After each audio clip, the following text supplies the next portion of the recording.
J'étais bouillonnant lorsque Gail est enfin entré par la porte, avec 3 heures de retard et sentant bon le parfum bon marché. Mes mains tremblaient alors que j'essayais de garder mon calme, mais à l'intérieur, j'étais un volcan prêt à exploser. Où diable étais-tu? Grognai-je, ma voix basse et menaçante. Gail m'a à peine regardé en enlevant ses chaussures. Je travaillais, Mac. Tu vois bien? Travailler? Pendant 3 heures supplémentaires? Sans même un coup de fil? Elle haussa les épaules, comme si ce n'était pas si grave. Le patron m'a demandé de rester tard. Payé en liquide. J'ai pensé que tu apprécierais l'argent supplémentaire. Je voulais la croire. Mon Dieu, je voulais. Mais quelque chose dans ses yeux, le fait qu'elle évitait mon regard, a déclenché des alarmes dans ma tête. Quel genre de travail paye en liquide à jeter un coup d'œil à ma montre, 2 heures du matin. Les yeux de Gail étincelèrent. Celui qui met de la nourriture sur notre table, Mac. Tu as un problème avec ça? J'avais un problème avec ça, un gros problème. Mais je devais partir pour mon propre service dans 10 minutes, et je savais que ce n'était pas une conversation que nous pourrions terminer rapidement. Nous en reparlerons plus tard, dis-je en attrapant mes clés. Le claquement de la porte derrière moi n'a pas vraiment apaisé le nœud dans mon estomac. En conduisant vers le travail, mon esprit vagabondait sur la façon dont nous en étions arrivés là. C'était en 83, et la récession nous avait durement touchés. J'avais été licencié de mon travail d'usine, et Gail. Eh bien, Gail n'avait jamais été très portée sur le travail. Nous nous en sortions avec le chômage et les petits boulots que je pouvais trouver. Ce n'était pas joli, mais nous nous en sortions. Puis Bobby, un vieux copain du lycée, m'avait tendu une perche. J'ai un peu de travail de construction, avait-il dit autour de quelques bières un soir. Sous le manteau, si ça t'intéresse. Ça n'impactera pas tes allocations. J'avais sauté sur l'occasion. Ce n'était pas grand-chose, mais c'était quelque chose. Je me souviens être rentré chez moi ce soir-là, impatient de partager la bonne nouvelle avec Gail. Mais quand j'ai poussé la porte en souriant comme un idiot, Gail était de mauvaise humeur. Elle m'a regardé et ses yeux se sont rétrécis. « Tu sens l'alcool ?» cracha-t-elle. « Tu sors boire pendant que je reste à la maison à m'inquiéter de comment on va payer les factures ?» J'ai essayé d'expliquer à propos de Bobby et du travail, mais Gail n'en voulait pas. Elle était partie dans l'une de ses colères, et je savais par expérience qu'il n'y avait pas moyen de l'arrêter une fois lancée. Peut-être que si tu avais terminé le lycée, tu pourrais trouver un vrai travail, ai-je répliqué, regrettant immédiatement mes paroles. Le visage de Gail est passé du blanc au rouge. « Oh, c'est beau de ta part. Monsieur le grand diplômé. Ça nous avance à quoi maintenant, hein ?» Nous nous sommes disputés ainsi pendant un moment, ressassant de vieux arguments et rouvrant de vieilles blessures. À la fin, toute l'excitation que j'avais ressentie pour le nouveau travail s'était depuis longtemps dissipée. Cette nuit-là, allongé dans le lit avec le dos de Gail tourné vers moi, je ne pouvais m'empêcher de me demander comment nous en étions arrivés là. Nous étions heureux autrefois, n'est-ce pas? Ou était-ce juste une autre chose que la récession nous avait enlevé? J'ai dû m'endormir finalement, car la prochaine chose que je savais, mon réveil hurlait et il était temps de se rendre sur le chantier. Gail était déjà partie, probablement pour éviter une autre dispute.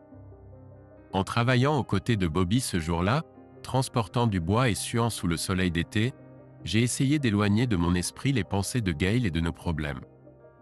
Mais elles revenaient sans cesse, comme l'eau trouvant des fissures dans un barrage. « Ça va, mec ?» a demandé Bobby pendant notre pause déjeuner.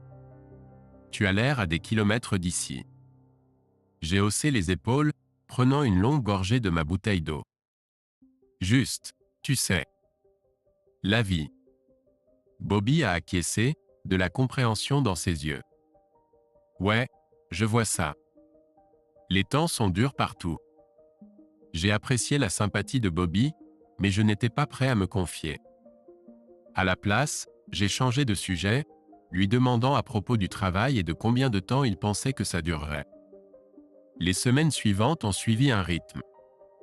Je travaillais avec Bobby pendant la journée, rentrais épuisé, et Gail et moi dansions autour l'un de l'autre comme des chats méfiants. Nous parlions, mais sans vraiment communiquer. Puis un jour, Gail a fait irruption par la porte alors que je préparais le dîner, son visage illuminé comme un sapin de Noël.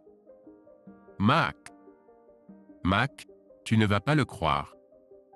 s'est-elle exclamée, rebondissant presque sur la pointe des pieds. Je me suis retourné de la cuisinière, un sourcil levé. « Qu'est-ce qui te met dans cet état ?» J'ai décroché un boulot. A-t-elle rayonné, en me serrant dans ses bras. Pendant un instant, j'ai oublié toutes nos récentes tensions. Je l'ai serré à mon tour, en souriant. « C'est génial, ma chérie. » Où ça ? Son sourire a vacillé un peu. Eh bien, c'est au motel Starlight. Le quart de nuit. Mon propre sourire s'est figé. Le Starlight n'était pas exactement réputé pour sa clientèle irréprochable. Le Starlight ?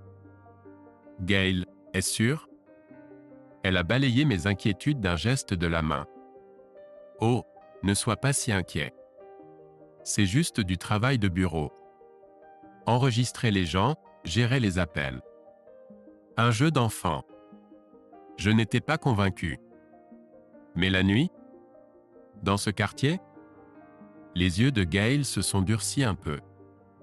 Chérie, personne, et je dis bien personne, ne vient à la réception après minuit. Ça ira. Je voulais argumenter davantage, mais la détermination de sa mâchoire m'a dit que ce serait inutile. En plus, nous avions besoin d'argent. Alors j'ai avalé mes doutes et j'ai essayé d'être soutien. Eh bien, félicitations, alors, ai-je dit, en forçant un sourire. Quand est-ce que tu commences ? Demain soir, a-t-elle répondu, son excitation revenant. Oh Mac, ça va tout changer pour nous. Tu verras. En la regardant presque flotter hors de la cuisine, je n'arrivais pas à me défaire de l'impression que les choses étaient sur le point de changer, c'est sûr. Je n'étais juste pas sûr que ce serait pour le mieux. Les premières semaines du nouveau boulot de Gail semblaient se passer correctement. L'argent était un peu plus facile, et les tensions constantes dans notre maison se sont un peu atténuées. Mais j'ai commencé à remarquer des changements chez Gail. Ce n'était d'abord que de petites choses. De nouveaux vêtements, un maquillage plus sophistiqué. Elle a commencé à aller plus souvent au salon, à se faire les ongles. Quand je lui demandais, elle se contentait de sourire et de dire « Une fille doit être au top, n'est-ce pas ?» Mais c'était plus que ça. Il y avait une nouvelle assurance dans sa démarche, un éclat dans son regard que je n'avais jamais vu auparavant. Ça m'attirait et en même temps me mettait mal à l'aise. Une nuit, alors que nous étions allongés dans le lit, j'ai décidé d'aborder le sujet. Alors, comment se passe le boulot ? Vraiment ? Gail s'est tournée vers moi, un sourire mystérieux jouant sur ses lèvres. C'est intéressant. Je ne t'en ai jamais parlé, mais il y a beaucoup à voir à l'hôtel. Que veux-tu dire par là ? Ai-je demandé, un nœud se formant dans mon estomac. Elle s'est contentée de hausser les épaules et de se retourner. Rien, chérie. Va te coucher. Mais je n'arrivais pas à dormir. Mon esprit était en ébullition, imaginant toutes sortes de scénarios. Que voyait exactement Gail à cet hôtel ? Et pourquoi ne voulait-elle pas en parler ? Le lendemain matin, alors que Gail se préparait à partir faire des courses, j'ai remarqué qu'elle fouillait dans son sac à main. Un paquet de billets est tombé bien plus que ce qu'elle aurait dû avoir de son salaire d'hôtel. Mon cœur a failli s'arrêter en voyant cet argent. Je l'ai ramassé, essayant de garder ma voix stable. « Gail, d'où vient tout ça ?» Elle l'a repris d'un geste brusque, le fourrant dans son sac. « Des pourboires, Mac. Tu serais surpris de la générosité de certaines personnes. » Je voulais la croire. Mon Dieu, je voulais. Mais le doute lancinant dans mon ventre ne me lâchait pas. C'est beaucoup de pourboire pour une réceptionniste de nuit. Les yeux de Gail ont lancé des éclairs. Que sous-entends-tu? Je ne sous-entends rien, ai-je dit en reculant. Je suis juste surpris, c'est tout. Elle a soupiré, attrapant ses clés. Eh bien, ne le sois pas. Je t'ai dit que ce boulot changerait les choses pour nous. Peut-être devrais-tu juste être reconnaissant. La porte s'est refermée derrière elle, me laissant là, me sentant comme un idiot. Reconnaissant? Ouais, bien sûr. Plutôt suspicieux comme pas possible. Cette nuit-là, je n'ai pas pu dormir. Je me suis retourné et retourné, les paroles de Gail résonnant dans ma tête. Quand mon réveil a sonné, j'avais pris ma décision. J'allais découvrir ce qui se passait réellement à cet hôtel. J'ai appelé Bobby, lui ai dit que j'avais besoin de la nuit de congé. Il n'a pas posé de questions, s'est contenté de dire « D'accord, mec. » Tout va bien? J'espère, marmonnai-je, sans y croire une seconde. J'ai attendu que Gail parte pour son service, puis j'ai sauté dans mon camion et je me suis dirigé vers le Starlight. Mes mains transpiraient sur le volant alors que je me garais en face, hors de vue du bureau du motel. Pendant la première heure, rien ne s'est passé. Je commençais à me sentir idiot, assis là à espionner ma propre femme. Mais ensuite je l'ai vue. Gail est sortie du bureau, a regardé autour d'elle furtivement, puis a précipitamment descendu la rue. Je me suis affaissé sur mon siège lorsqu'elle est passée, mon cœur battant. Elle ne rentrait pas chez elle. Non, elle se dirigeait vers le Kitty Cat Club, un club de striptease miteux à quelques pâtés de maison. Mais qu'est-ce que c'était que ça? J'ai regardé, abasourdi, alors qu'elle disparaissait à l'intérieur. 10 minutes plus tard, elle est ressortie et est retournée au motel. Ce schéma s'est répété plusieurs fois tout au long de la nuit. J'avais la nausée. Que faisait Gail dans un club de striptease? Était-elle? Non, je ne pouvais même pas y penser. Mais les preuves étaient là, devant moi. Vers 3 heures du matin, j'ai vu le camion de Bobby se garer sur le parking du motel. Que faisait-il ici? J'ai regardé alors qu'il sortait et se dirigeait droit vers le bureau.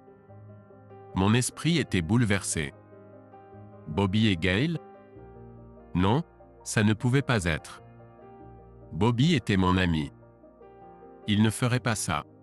Mais en y réfléchissant, je croyais aussi connaître ma femme. J'étais sur le point de sortir du camion et de les confronter quand Bobby est ressorti. Il a regardé autour de lui, a repéré mon camion et s'est approché. J'ai baissé la vitre, la bouche sèche. Bobby? Que fais-tu ici? Il s'est penché, le visage grave. Je pourrais te poser la même question, Mac. Mais je pense que nous savons tous les deux pourquoi nous sommes ici. J'ai hoché la tête, ne me faisant pas confiance pour parler. Bobby a soupiré. Elle est danseuse, Mac. Son nom de scène est Désirée, et elle est plutôt douée. Le monde semblait basculer sur son axe. J'ai agrippé le volant pour me stabiliser. Une danseuse? Tu veux dire? Oui, a dit Bobby doucement. Je suis désolé, mec. Je l'ai vue là-dedans la semaine dernière quand je rencontrais un pote. Je ne savais pas comment te le dire. J'avais l'impression que j'allais être malade. Est-ce que tout le monde est au courant? Suis-je le dernier à l'apprendre? Bobby secoua la tête. Je ne pense pas. Regarde, Mac, qu'est-ce que tu vas faire? Je suis resté là un long moment, essayant de tout assimiler. Ma femme se déshabillait dans un club miteux. Et qui sait ce qu'elle pourrait faire d'autre pour de l'argent? Je ne sais pas, Bobby, ai-je finalement dit. Je ne sais honnêtement pas. Bobby a posé une main sur mon épaule. Quoi que tu décides, je suis là pour toi, mec. Si tu as besoin de quelque chose, tu n'as qu'à demander. J'ai acquiescé, reconnaissant de son soutien. Merci. Je pense que je dois rentrer chez moi et réfléchir. Le trajet du retour était flou. Mon esprit était en ébullition, rejouant chaque conversation, chaque dispute, chaque moment suspect des derniers mois. Je n'ai pas confronté Gail quand elle est rentrée ce matin-là. Je ne pouvais pas lui faire face, je ne supportais pas l'idée d'entendre les mensonges ou les excuses qu'elle pourrait inventer. Au lieu de cela, j'ai fait semblant de dormir, écoutant ses déplacements dans la maison. Pendant les jours suivants, j'ai suivi le mouvement de notre vie ensemble, tout en ayant l'impression de vivre avec une étrangère. Gail a dû sentir que quelque chose n'allait pas, mais elle n'a pas insisté. Peut-être qu'elle avait peur de ce que je pourrais savoir. Je savais que je devais agir, mais j'étais paralysé. Une partie de moi voulait attraper Chad et juste partir, laisser tout ce désordre derrière. Une autre partie voulait confronter Gail, crier et exiger des réponses. Mais la partie rationnelle de mon cerveau savait que j'avais besoin de plus d'informations avant de prendre des décisions. C'est ainsi que je me suis retrouvé assis en face d'un enquêteur de l'État, lui racontant tout ce que j'avais vu et soupçonné. L'homme écoutait patiemment, prenant des notes et acquiesçant. Quand j'ai fini, il s'est adossé à sa chaise, me fixant avec un regard compatissant. Nous surveillons ce motel et le club depuis un moment. Soupçon de réseau de prostitution. Vos informations pourraient être très utiles. J'ai ressenti un mélange de soulagement et de crainte. Alors, que se passe-t-il maintenant? Le visage de l'enquêteur est devenu sérieux. Maintenant, nous enquêtons. Construisons notre dossier. Et c'est la fin de ton implication. Désolé, mon gars. Il est clair que tu l'aimais. J'ai acquiescé, me sentant engourdi. Oui, je l'aimais. Je l'aime. Je ne sais juste plus qui elle est désormais. En quittant le bureau, j'avais l'impression de marcher dans le brouillard. Mon monde avait été bouleversé, et je ne savais pas comment le remettre à l'endroit. Le mois suivant fut un enfer. Je faisais semblant au travail, à peine capable de me concentrer. À la maison, la tension entre Gail et moi était si palpable qu'on aurait pu la couper au couteau. Elle savait que quelque chose n'allait pas, mais elle n'a jamais demandé. Peut-être avait-elle peur de la réponse. Puis vint la nuit du raid. J'étais à la maison avec Chad quand le téléphone a sonné. C'était Bobby.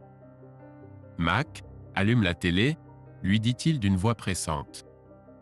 Ils sont en train de perquisitionner le Starlight et le Kitty Cat en ce moment. J'ai allumé la télé, et là, c'était le choc. Des gyrophares, des flics partout. Et là, menotté, c'était Gail. Chad m'a regardé, l'air perdu. Papa? C'est maman? J'ai avalé difficilement, cherchant les mots justes.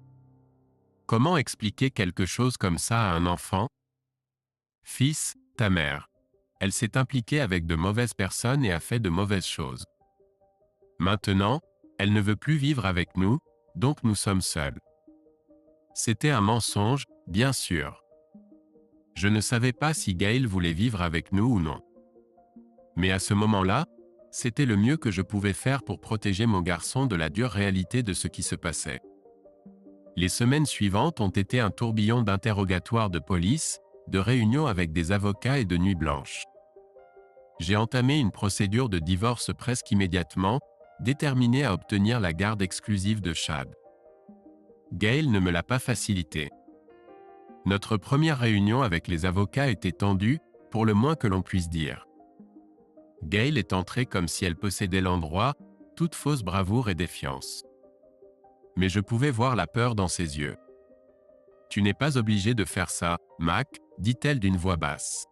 « On peut arranger les choses. » J'ai secoué la tête, la mâchoire serrée. « Il n'y a rien à arranger, Gail. C'est fini. » Ses yeux ont étincelé. « Tu ne peux pas m'arracher mon fils. » C'est là que j'ai craqué. « Ton fils? Celui que tu abandonnais chaque nuit pour aller danser pour des inconnus? Celui que tu mettais en danger avec tes activités? » Gail tressaillit comme si je l'avais giflé. « Bien. Je me suis penché tout près, ma voix à peine au-dessus d'un chuchotement. Si tu te battes contre ça, Gail, beaucoup de sales secrets vont éclater que tu ne penses pas que je connais. Quand j'aurai fini, n'importe quel juge saint d'esprit me donnera une ordonnance restrictive t'empêchant de voir ton fils. J'ai vu la combativité la quitter. Elle savait que je l'avais coincée. Que veux-tu ? Demanda-t-elle, vaincue. La garde exclusive, dis-je fermement. Tu auras des visites surveillées, quand je le déciderai. Et tu restes loin de nous sinon. Elle hocha lentement la tête, les larmes aux yeux. Pendant un instant, j'ai presque eu de la peine pour elle. Presque. Les procédures de divorce ont été heureusement rapides après cela. Gail n'a rien contesté, espérant probablement éviter un procès désordonné qui aurait étalé tous ses secrets. En quelques mois, tout était terminé. J'avais Chad et Gail. Eh bien, Gail avait sa liberté, pour ce que ça valait. La vie a continué. Chad et moi avons trouvé un nouvel équilibre, juste tous les deux. Ce n'était pas facile, être un père célibataire, mais nous avons réussi.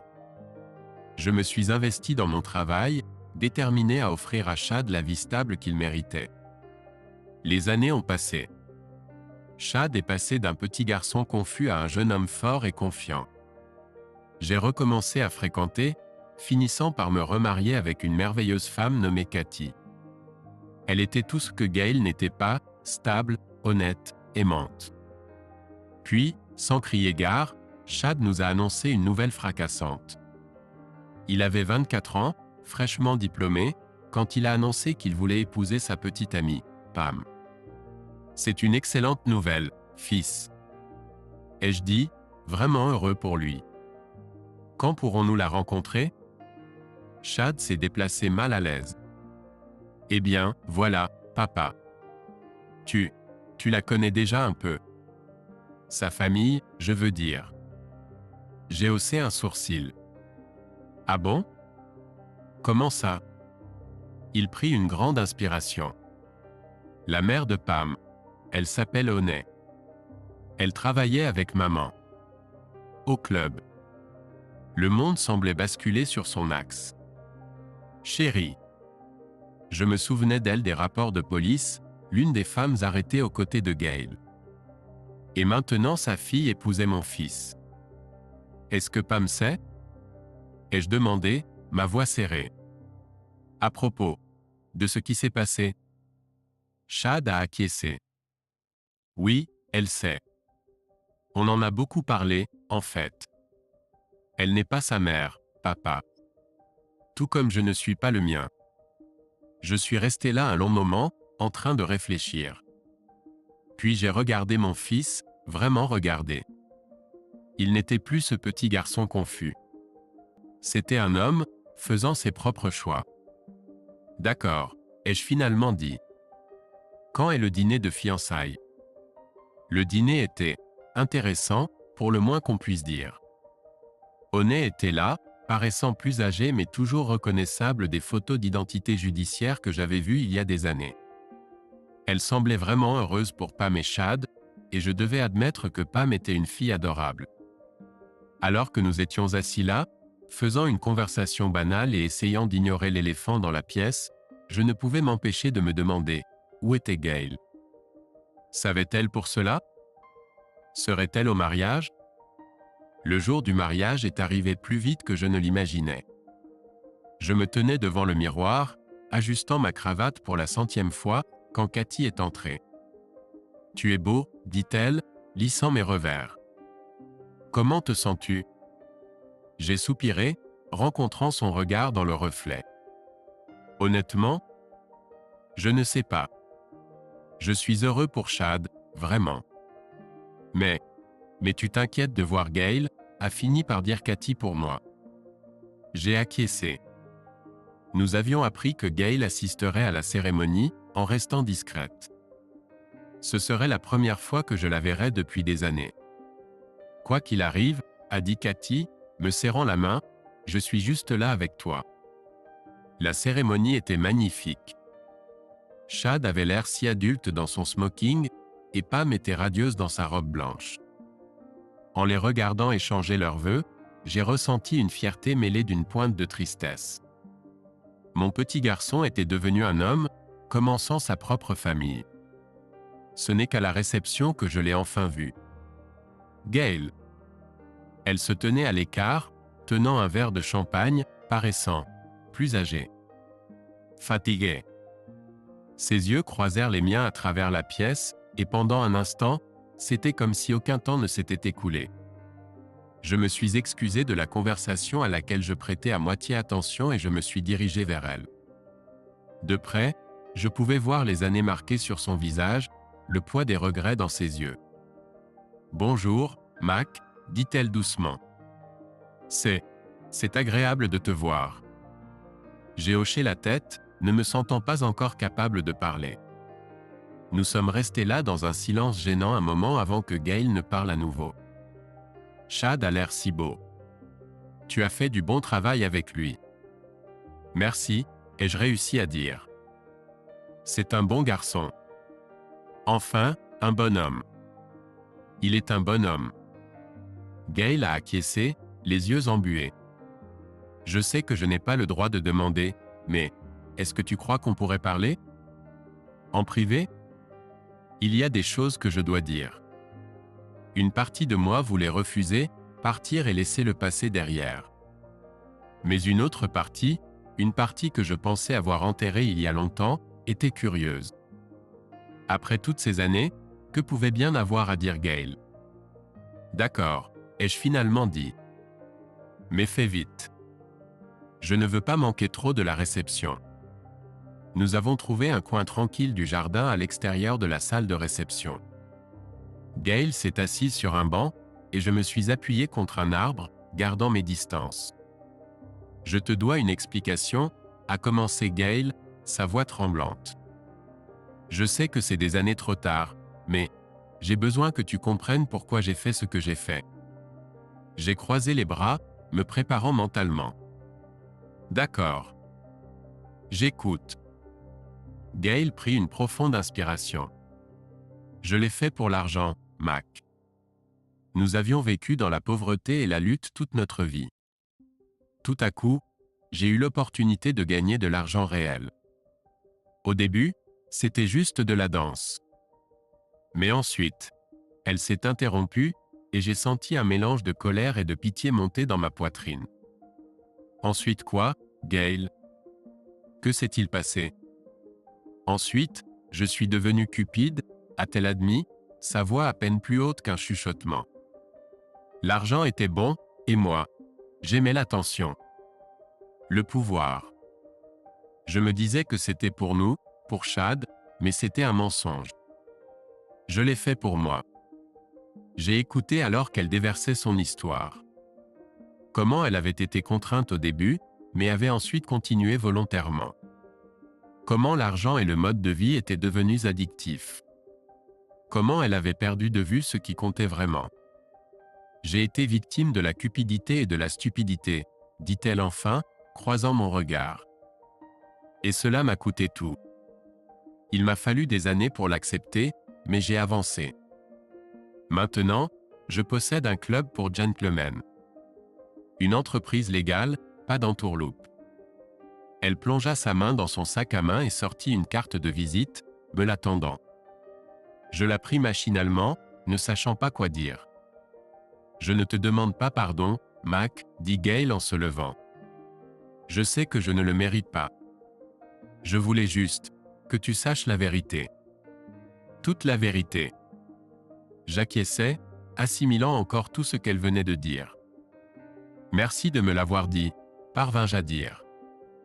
Gail m'offrit un sourire triste. « Au revoir, Mac. Je doute fort de te revoir un jour, alors vis bien. Aime ta femme et ta fille et protège-les autant que possible. » En la regardant s'éloigner, je sentis un poids se lever de mes épaules. La colère et la douleur que j'avais portées si longtemps commencèrent à se dissiper, remplacées par un sentiment.